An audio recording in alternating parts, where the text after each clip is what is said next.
Welcome to the game. I'm Mark Simon. And I'm Bob Marks. And it's always a relief when Bob gets that right because sometimes he's forgotten. It's good to see you all.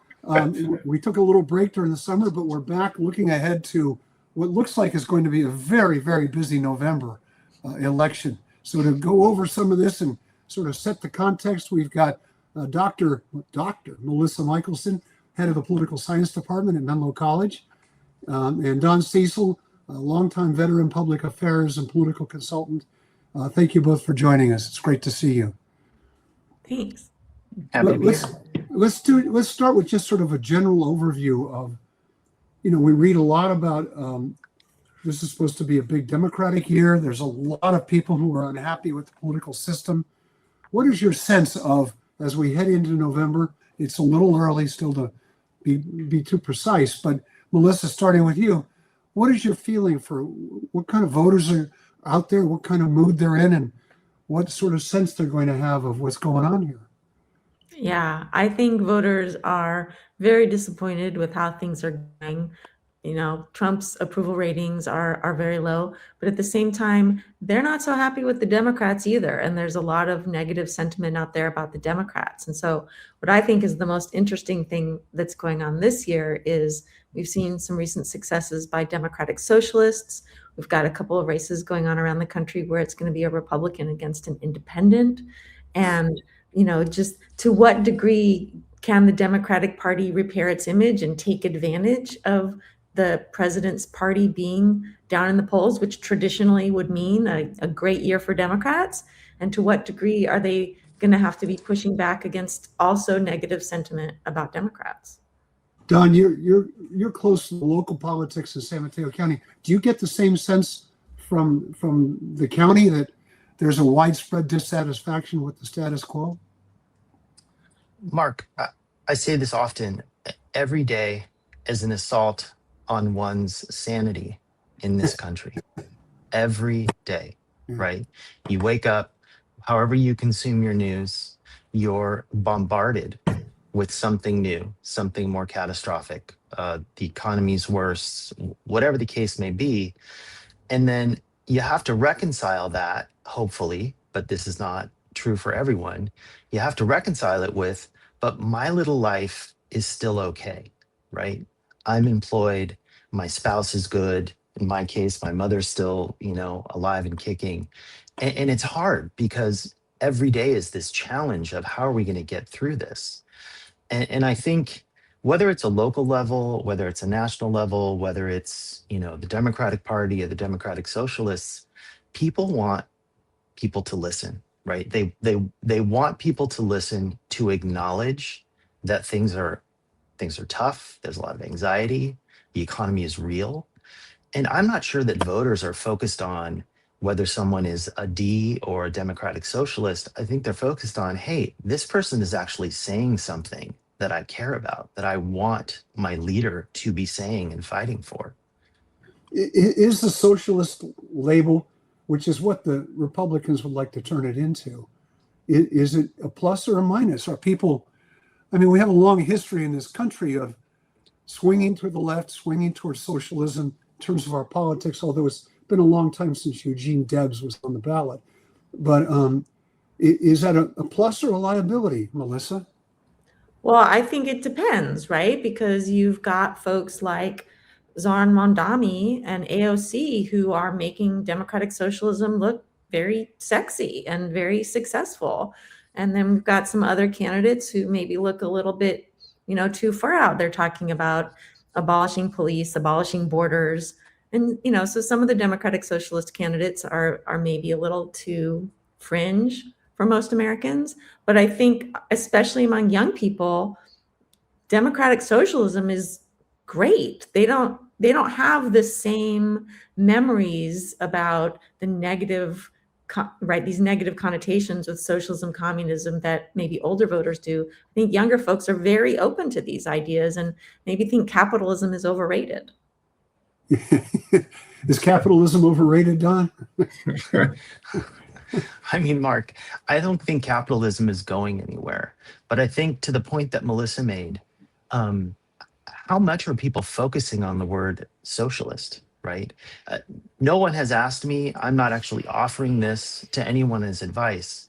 But I think if you had a time machine and you went back the day that whoever was sitting around the table to name the DSA party, like if they had named it the Democratic Workers' Party, there'd be a lot less anxiety about it, because I think that's really the message that they're putting out there that's resonating with people. Let me ask you both. In 2016, what Trump was able to do is bring out a lot of new voters and turn around a number of longtime Democratic voters, particularly in the Rust Belt and areas like that. Is it possible that the DSA can do the same thing this time around, that they can generate a large number of new voters, that they certainly are providing the energy? I think absolutely. I think especially, high propensity voters are already going to be out there. But how do you get these low propensity voters to turn out? You get them excited. You get them to think, well, maybe who I vote for really does matter. And again, I'm just going to keep referencing these very successful Democratic Socialists, Zon Mondami and AOC, folks like that. Bernie Sanders has always talked about socialism. They get people excited. They get young people excited. How many young people were Bernie bros in 2016? And so I think that same energy is something that can bring out new voters if it's the right candidate. And, as Don said, if they're talking about the right things, where I think we're also seeing that with the Working Families Party, right? That's maybe a name that's a little more softer for people. Working Families Party has been doing really well lately. And it's because of the brand, but they're saying the same things.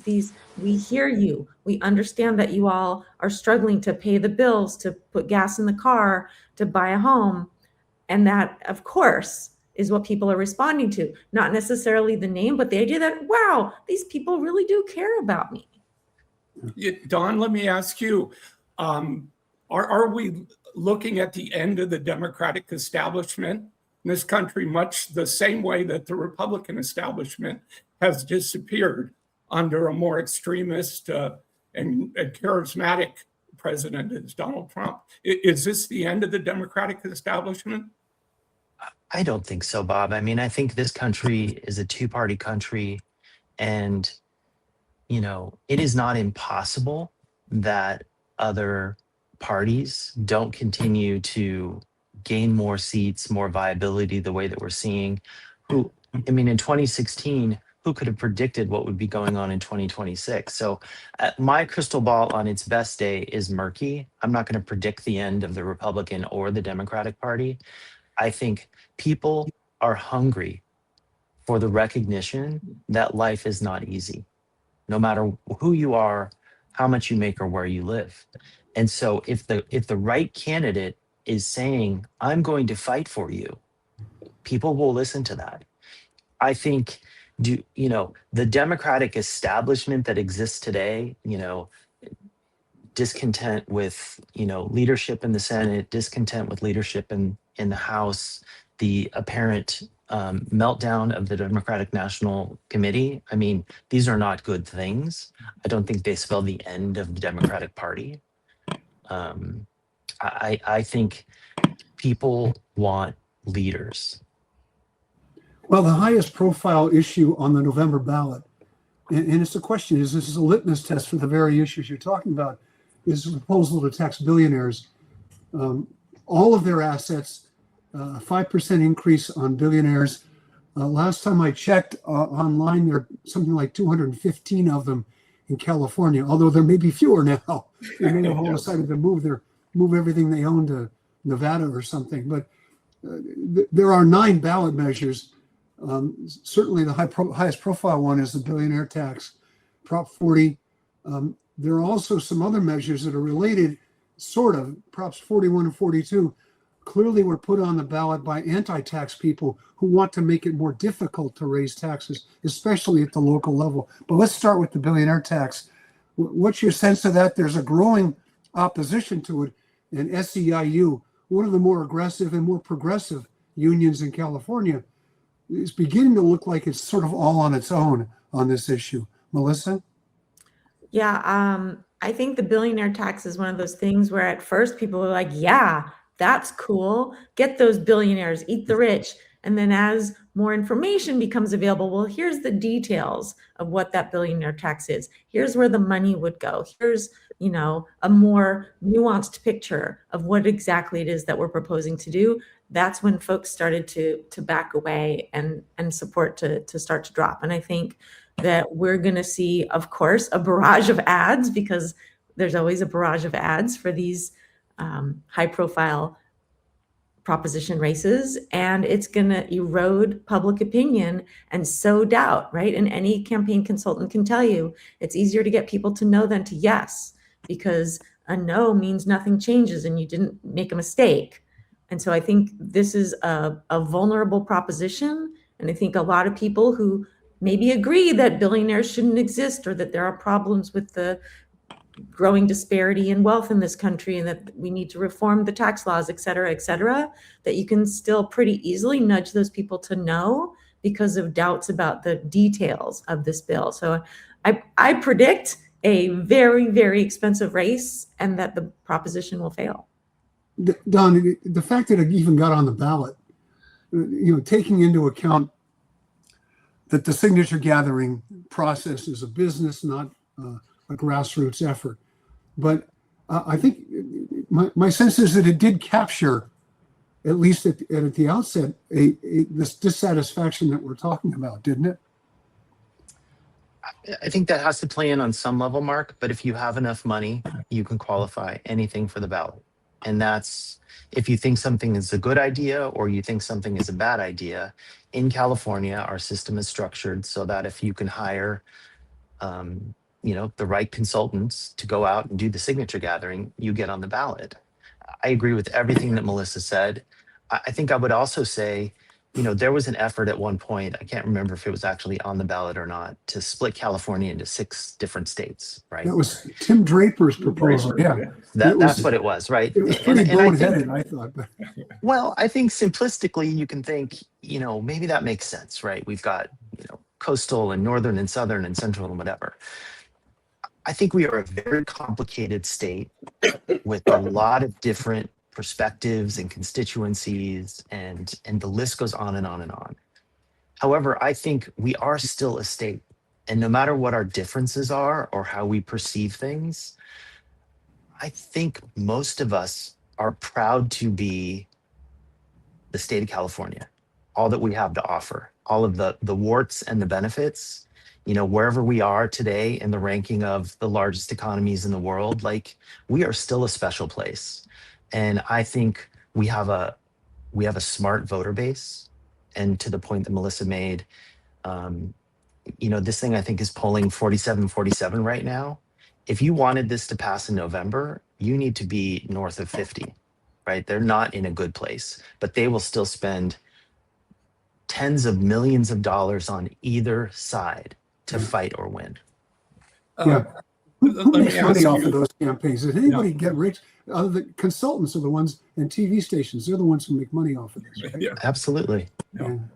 Don, is it unusual for the 2 most powerful unions in California to be going head to head? The CTA and the Medical Association are supporting Prop 3, and some people believe that the reason they oppose SEIU on this is that they worry that it's going to impact the results on Prop 3. Which is a set of housing bonds, right? No. Prop 3 is the constitutional amendment that would make permanent taxes on upper middle class people here in California that was passed in 2012. How unusual is it for these 2 unions to go head to head? Bob, I'm a huge proponent of the labor movement. I also think that sometimes the perspective might be, well, labor, right? They're just one big happy family all rowing the boat in the same direction. And that's like saying business is one big happy family rowing the boat in the same direction. It is a complicated, set of relationships that exist between labor at a local, regional, and statewide level and national level. So I'm a local guy, remember. I'm not as steeped in what's going on at the statewide level as I probably should be, but I'm not surprised, right? You have very different union groups with different agendas from one ballot cycle to the next, from one legislative cycle to the next. They're not always on the same page. I would also say we have a governor who is a serious presidential candidate who has inserted himself in this particular issue. And either because he's exerting pressure on unions to back his perspective on this issue, or they're just interested in working with who might be the next president of the United States. That certainly is a factor, I think, in what's going on behind the scenes with this particular issue. Yeah. Melissa, let me ask you, we also have Prop 41 and 42, which are being supported by our friendly neighborhood billionaires, Mark's 215 or whatever they are now. It's nothing new in California to have people try to muddy the water, confuse voters, and spend hundreds of millions of dollars.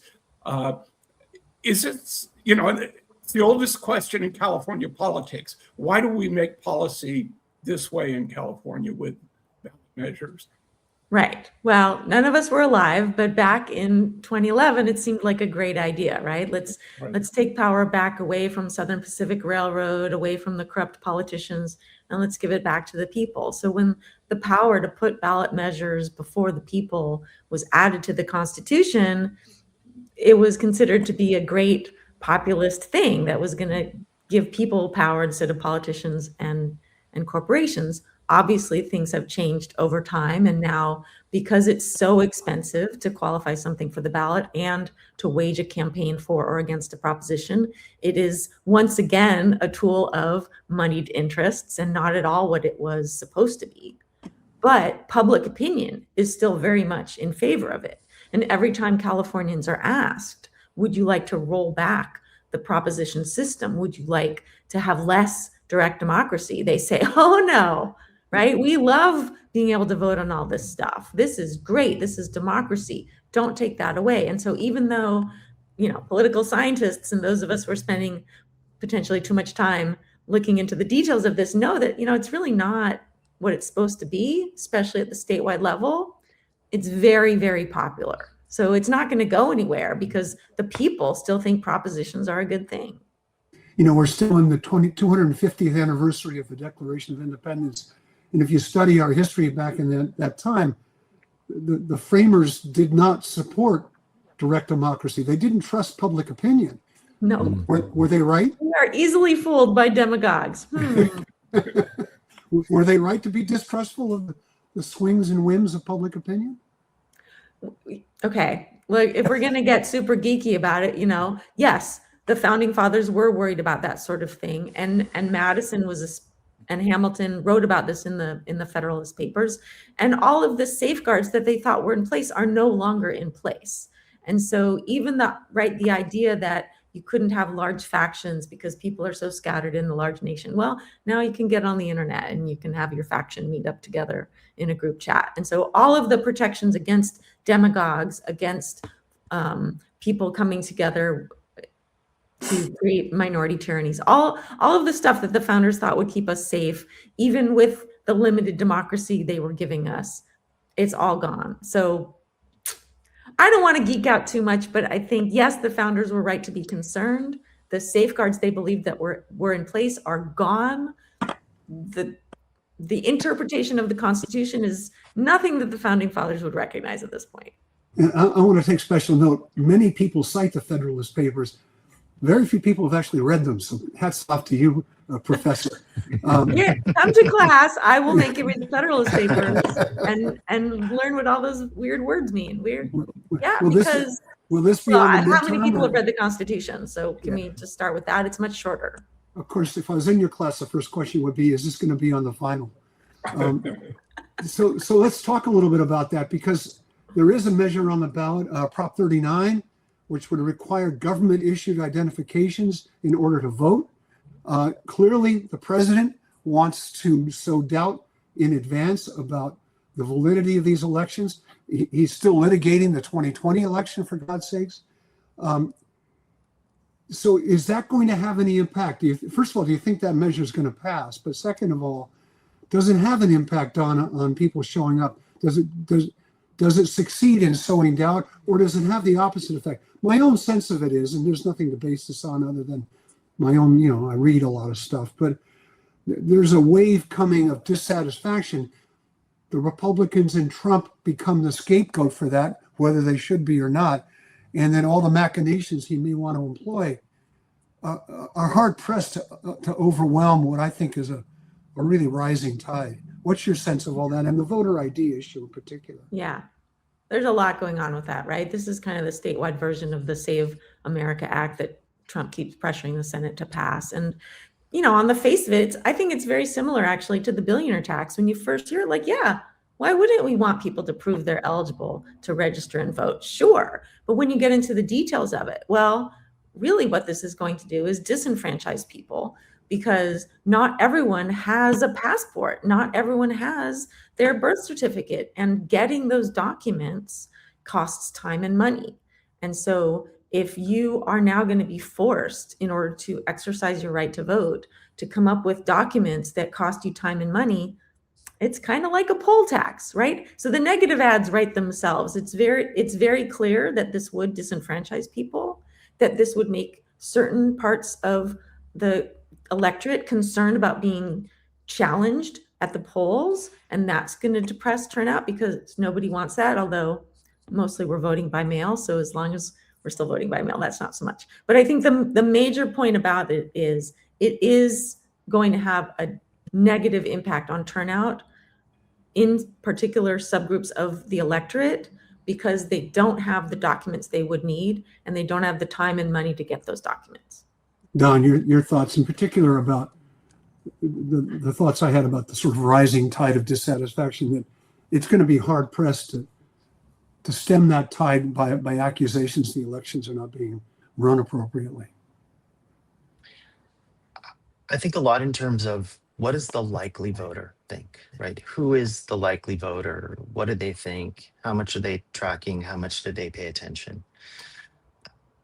I don't think the case has been made that we have widespread voter fraud and voter abuse, especially in California.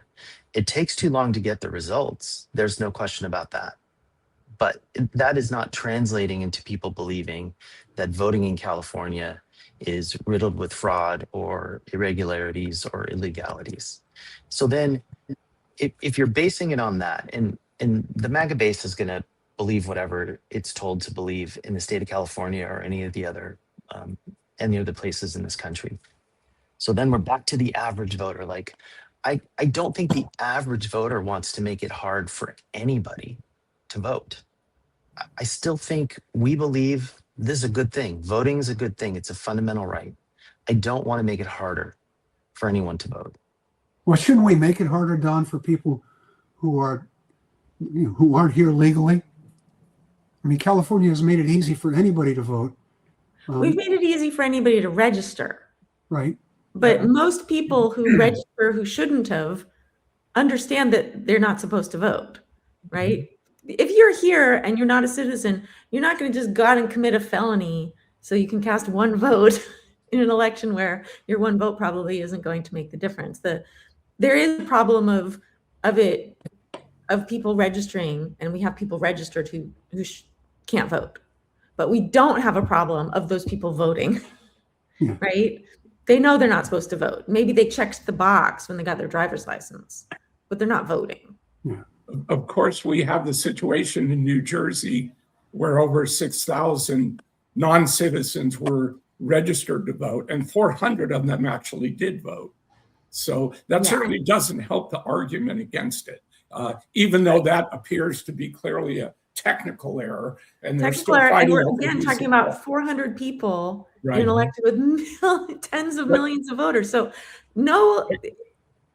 Yes, that's a much bigger problem than we've seen in the past, right? But if you just keep in mind how large the electorate is and how few people are making that mistake, unfortunately, that is a bigger mistake than we've seen in the past, but I don't think it's normal. It's an outlier. And most people who accidentally register understand that they're not supposed to vote. Right. Well, and the Don, reason let we me find ask it, you- the let me reason we ask you find about out is another because one. the reason Go we ahead, find out Mark. about this is because they got caught, right? Yeah. So it isn't Well, the necessarily. audits have been done, multiple audits have been done, and this is the first time where there's been a big chunk of voters who shouldn't have voted. Most of the time, as Don noted, it's a minuscule problem. Right. It's people, it's not people trying to steal elections. There's nothing organized about it. It's individuals being confused. They keep getting bombarded with this. You must vote. Your voice is your vote. Don't forget to vote. And they're like, oh, okay. But it's not like a conspiracy of non-citizens being directed by Soros to go and throw elections, right? So I do think Trump will use the failure of this proposition, the failure of the Save America Act as a talking point when responding to the results of the midterm elections. I think that's an important consequence we're going to see, but I don't think these bills are going to pass. Don, let me ask you about another one. And this one kind of brings us back to the local level. And that's Prop 43 that would require that local taxes have a 2/3 vote to pass. It obviously will affect counties, cities, school districts. You've spent a lot of time working in local politics. Talk about the potential impact, particularly in the environment that we're in, the economic environment where people are clearly frustrated with how much they're having to pay in taxes. I think if we're looking at the June election cycle and the polling that is available for the November election cycle, any local ballot measure that requires a 2/3 majority for approval, it will be the outlier in November and not the norm. Right. There's been a certain amount of coverage of what happened in the June election cycle. The city of Palo Alto, their Palo Alto Unified School District, had a parcel tax on the ballot. It required a 2/3 majority for approval. It did not pass. I think simplistically, you can say people are angry about the economy. That's going on at some level, but there's also a lot of discontent in that particular school district right now. But I think if every public agency at a local level has to achieve a 2/3 to pass a new tax measure, that will be very challenging for local governments to cover the operational deficits that continue to mount and grow, and just makes it harder. And there may be satisfaction in voting yes on that this November, but when police officers and firefighters and public works maintenance crews start to have those positions get reduced or eliminated in future budget cycles because you have to balance the budget as a city or a county or a public agency in California, the unintended consequences are not good. The way we fund government is not ideal, but that is not good public policy. There are quite a few cities and school boards that have put something on the ballot for November. Sales tax, other kinds of taxes, and there's a couple of parcel taxes.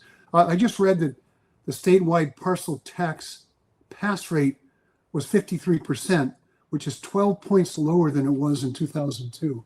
So there's another indicator that there's a growing unhappiness with this. But are any of these? And Mark, I think what I might say to that is there a growing unhappiness with parcel taxes, or are we in a particular point in time where the sensitivity to taxes and one's pocketbook, the cost of filling up your gas tank, what it costs to go to the grocery store, regardless of whether you can afford to do all those things or not afford to do them, the experience of what people are going through right now economically is very real. And I think that's the sensitivity. I don't know that people think, oh, that parcel tax, that's a really bad way to raise money, as much as, I'm feeling pretty tense right now.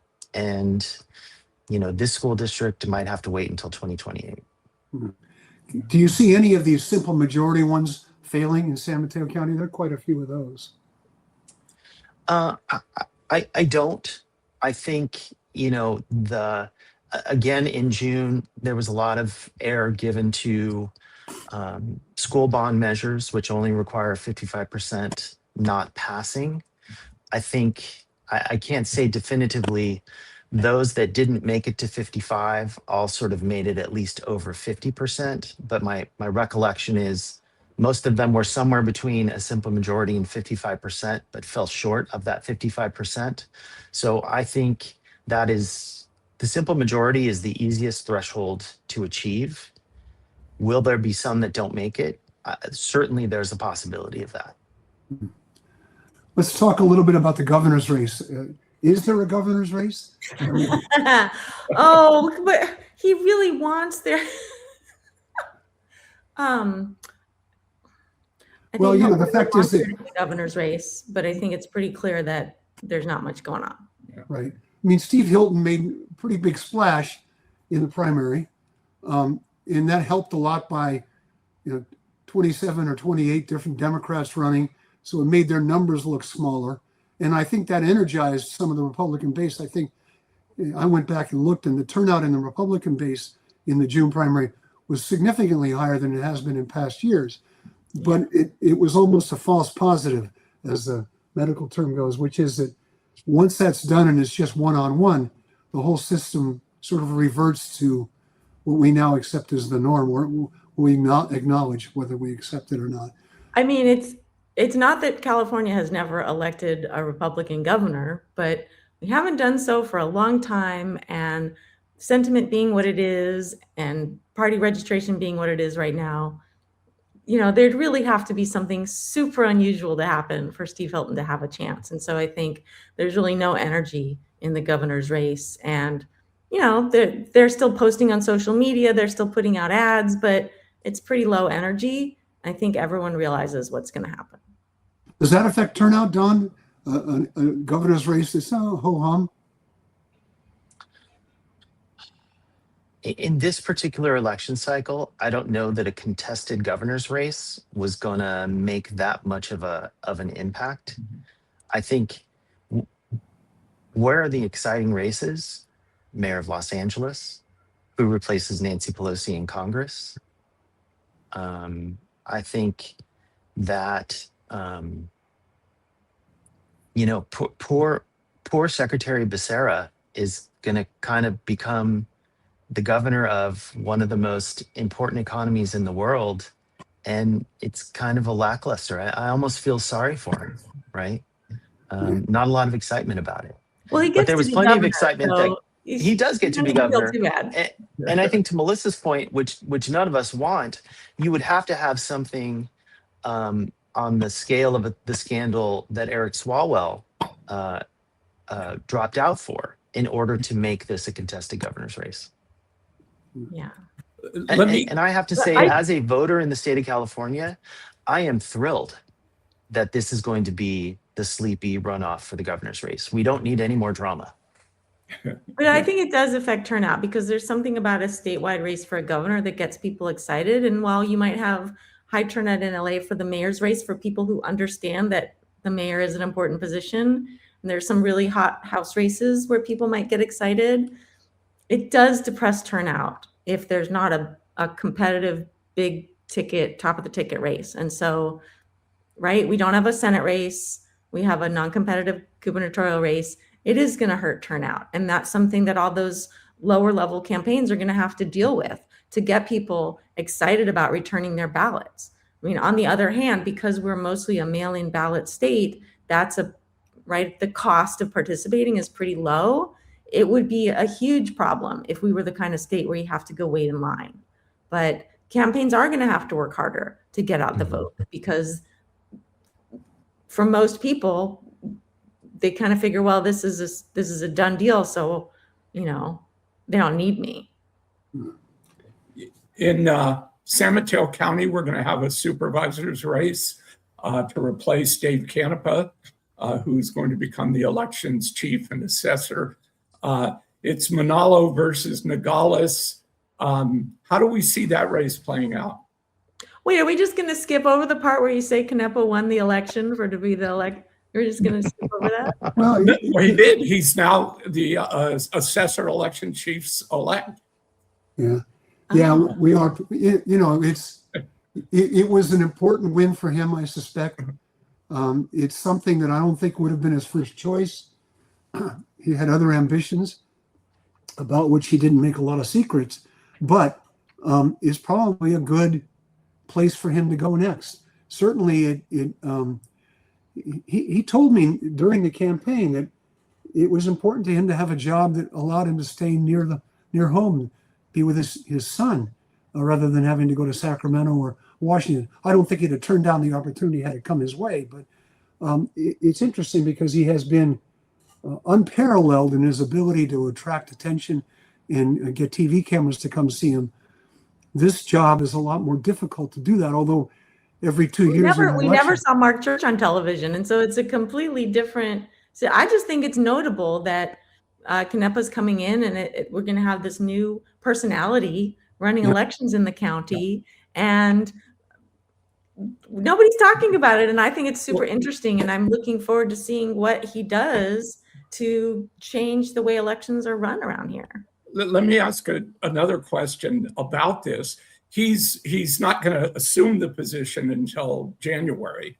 But how political can he be in this supervisor's race where clearly he has a candidate that he supports?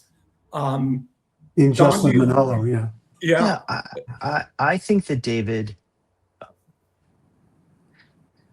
what I'm seeing and hearing and just interpreting of this, I think David very seriously wants to do a great job as the chief elections officer elect for the county of San Mateo. And part of that undoubtedly is going to mean that he should not engage in an overly political way in anyone's campaign between now and when he gets sworn into this new position. I think David is an exceptional communicator. And so I too am really looking forward to seeing what does he do in this new job, right? I think he's got a skill set that is largely unmatched in local government. I don't think we've seen him run for the last thing he runs for besides potentially re-election to this job 4 years from now. But I think he will do some really interesting things. The other thing, in addition to being elected to be the chief elections officer, he's been elected to a position that requires a sense of collaboration with the Board of Supervisors that may not have existed as a member of the Board of Supervisors. And so it will be interesting to see how he spends the next 5.5 months, for sure. Yeah. I would be surprised if we saw David barnstorming San Mateo County on behalf of any candidate for any office on the November ballot. Which takes us back to the race between Justin Manalo and Mark Nogales. She's on the Daly City Council. He's on the South San Francisco Council. She is clearly a protege of his, and she has been coming along under his wing. She's not the politician he is, at least not yet, in terms of his ability to go out and talk to people and attract attention. I used to joke, and I'm not sure it's a joke, that he's like God. Wherever two or more are gathered, he is there.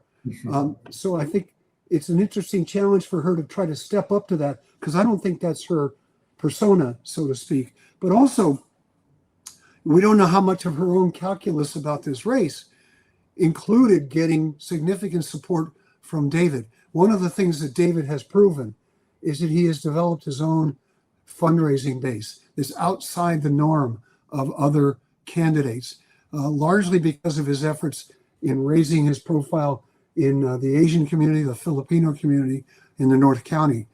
The calculus of the race itself, ever since the Board of Supervisors went to districts, is whoever's from the biggest city in that district is an odds-on favorite to win. And that would tend to favor Manalo. Do you have any sense that maybe that's not the case here? Mark Nogales is certainly already campaigning hard. Melissa, what are your thoughts? I don't have a lot of insight into this race, to be honest, so I'm going to have to pass to Don. Okay, Don. Mark, if you're just setting them side by side on a sheet of paper, right? They both served in local elected office for, a very credible amount of time. Both have been mayor of the city that they represent on the city council. Each has a strong set of, endorsements. Jocelyn has certainly been at this longer. My guess is she has raised some significant amount of money since she's been at this for a year plus, maybe even 2 years. What's interesting is if it's not already official, I would certainly guess that Mark is going to have, current supervisor, former, member of Congress, Jackie Spear. And that continues to be a very powerful endorsement. With no disrespect to Mr. Irizarry, I don't know that he knew what to do with that endorsement. I'm confident that Mark Nogales knows what to do with that endorsement. So I think I wouldn't say that it's all things being equal. I believe because Jocelyn comes from the city of Daly City, and that is the largest block of votes in this supervisorial district, there is certainly an advantage to that. And just because Supervisor Canepa's not doing outwardly visible things to support her, I would guess he'll be doing things behind the scenes to support her. That is, again, another serious advantage. But knowing Mark Nogales, Mark wouldn't have gotten into this if he didn't think he had a path to winning. And what that path is, I'm not privy to. But I think this is certainly one of the most interesting races that I didn't see coming. And whose ever strategy it was to make this a special election and combine it with the November election, that person gets, a Moment of Brilliance award, because it took this thing down to a 5.5-month sprint. And so money, endorsements, and that sweat equity of knocking on doors in a district will all have an impact on the outcome of this race. Yeah. It'll be interesting to see where Labor comes out on that one, because they have proven in the last 2 or 3 election cycles to be a significant and major player in San Mateo County politics. Maybe the single most significant one, because they bring so many resources, money, other labor unions who weigh in, and also phone banks and campaign workers. So that'll be an interesting one to see how it plays out. Yeah. Let me ask you, just steering away from elected politics a little bit. We've been asking guests on the show over the last year about how they feel about AI. And certainly, Don, you may be familiar with what's going on in the Coachella Valley. A number of cities have had real battles over whether to have a data center in their community. A lot of the poorer cities have been the ones that have, and they've all voted to reject it. And this is also happening across the nation in a lot of places. Give us a sense of how you feel about AI and how much of a problem will it be if we can't find places for these data centers, Melissa? Oh, okay. So this is like the third rail issue right now in academia, because we are all as professors, as administrators, trying to figure out what's the appropriate way to prepare students for a world where AI exists, while at the same time maintaining the integrity of the college education that they're getting, right? We don't want them using large language models to write their essays. We want to make sure they learn how to write and speak and think. And so, we can't just go back to pen and paper and pretend AI doesn't exist, because then they'll get out into the real world and be completely unprepared and at a disadvantage. But then we also have to make sure that they are doing their own learning and doing their own work. So I see AI as something that, particularly in Silicon Valley, because Menlo College is mostly a business school, our students are graduating and taking jobs in startups and in tech companies here in Silicon Valley where they're using AI. So we got to get them ready for it. But at the same time, we do have that challenge of how do we get them to use AI instead of substituting AI? And it's a struggle. And then there's also the politics of it, the impact on the climate of it, the water use of it. And so some students have really strong feelings about it that are unconnected to, shouldn't I be allowed to use Grammarly to correct my essay before I turn it in? But why am I wasting 8 gallons of water asking ChatGPT if this bump on my nose is something I should be worried about? And so it's a huge topic of conversation at any college. Let me ask you real quick, Melissa, as a teacher, how do you do that? I mean, I know high school English teachers who don't have any take-home work. They have to do all their work in basically in blue books. It's in class.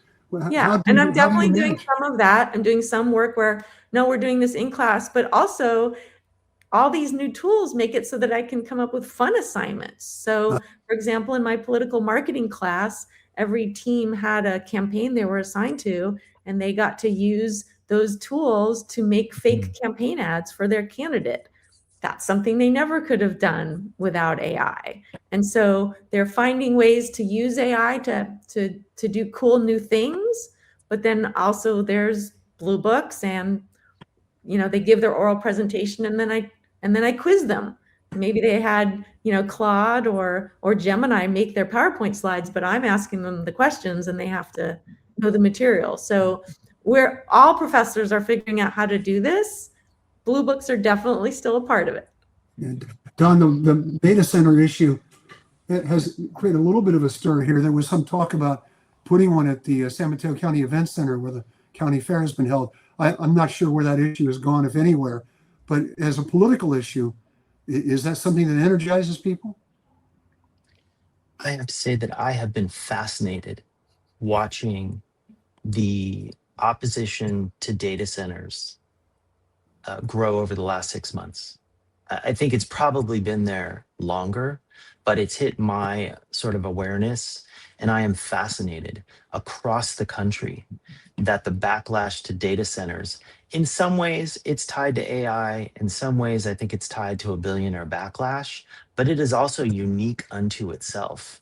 And it's sort of reminiscent of, examples of this in the past might have been a logistics center, like a large warehouse with the trucks coming and going and the Amazon deliveries, a power plant, the airport extension, new runways. I mean, this has galvanized people across this country, across the political spectrum. And I think it's a sort of enough is enough, right? And in the Coachella Valley, Bob, I think you're right. You've got this community that demographically, socioeconomically, it's not Palm Springs with starlets and fancy hotels. And people are like, wait a second, you are not going to dump this in our backyard. Yeah. Well, we've talked for almost an hour, and we finally found an issue that's a unifying issue. I want to ask one more thing before we go, and thank you both for all your time. We didn't talk at all about the regional transit tax and where you think that might land. I would not be surprised, Don, if it passes. I know you worked on it on behalf of Sam Cita. But I would also not be surprised if it does not pass in San Mateo County. Some of that may have more to do with marketing than it is with the actual issues. But how does each of you see that landing? I think a lot of tax measures are going to be rejected. I think, as we talked about earlier, there's kind of a sentiment of, I'm feeling financially stressed, or even if you're financially comfortable, that it just seems like you keep getting asked to approve more taxes. And so you just kind of have this sense that it's too much already. So I think the transit tax, all these other, the property taxes, all these little taxes are going to be in trouble this year. That people are not feeling it. The big headline news is prices are going up, inflation's going up, interest rates might go back up again. And so in that kind of climate, I think it's hard to get people to vote yes for a tax, even for something that they support, like transit or housing or public schools. Don? Well, Mark, I'm happy to share that the campaign recently, just yesterday, the day before, released the polling that was just done on it. And the through line, which has remained steady 2024, 2025, and now with this latest poll, is right around 54% across the 5 counties that comprise the taxing district. And polling has been strongest in San Francisco and San Mateo counties. So I think there was a lot of emotion and opinions when SB 63 went through the process at Caltrain and Samtrans. But the good news is, with a well-funded campaign, we can be successful with this in November. But of course, no one knows what will happen to this country or in the Bay Area between now and November. We live in this moment of such uncertainty from one day to the next. But the good news is the poll numbers remain strong. There's a well-organized campaign, and people have a couple of perspectives on it. They value transit whether they take transit or not, and most people don't take transit. And the outcome of what happens to transit, whether it's Caltrain, Muni, BART, AC Transit, is rather unimaginable. And when people hear what that reality could be, beginning as early as January of 2027, it's pretty powerful in motivating them to want to preserve that transit service. Well, on that note, I want to thank you, Melissa Michelson from Menlo College, and Don Cecil from points north, south, east, and west. Thanks, guys. It was a really fun conversation. Bob and I have a few closing comments, but thank you both for joining us. All And right. we'll see you again in a Pleasure. few months. We'll go back and replay all this and see how close either one of you was. Uh-oh. Thanks. Any last thoughts, Bob? Final. No, I think we're right to obituary now. there's an undercurrent in Don, and I kind of share that right now. We've got some very serious things going on, particularly internationally. This situation in Iran is starting to, rub up against the Ukraine-Russia war. We've got the Saudis now coming into it. We've got the Chinese who are saying they're not doing anything, but they're supplying missiles to. I think we're at a historic point. And beyond that, we're going to have an election on Tuesday in Michigan, which is the first time that we've really seen a test for the Democratic Party between the establishment and the DSA at a statewide level in a purple state. It's pretty clear based on the news today that Al-Sayed, the DSA candidate, is going to win that race. He's up by 11 points in a poll that came out in the New York Times this morning. We've got a lot of things that are going on that I think are going to have huge impacts on our future. I think that's maybe the salient message. I think you're right, which is we all know a month in politics is a lifetime. But the volatility or the potential for volatility in this particular instance is unlike something we've seen in decades, just in terms of what could happen, how people might react to it. I mean, it's extraordinary that there are any number of ways this could all play out in a completely different direction than we're heading right now. An international crisis, an economic crisis. I mean, anybody who has a portfolio has seen their numbers go down significantly just in the last 2 weeks. And that's, you see the market set a record and then 2 weeks later it goes down, 20,000 points. So it's a time of great uncertainty. And the smartest thing to do is not what we do, which is not make predictions. Well, on that note, I'm Mark Simon. And I'm Bob Marks. And thank you so much for being with us here on The Game. We hope to see you again soon. Also, thanks for that. Great problem.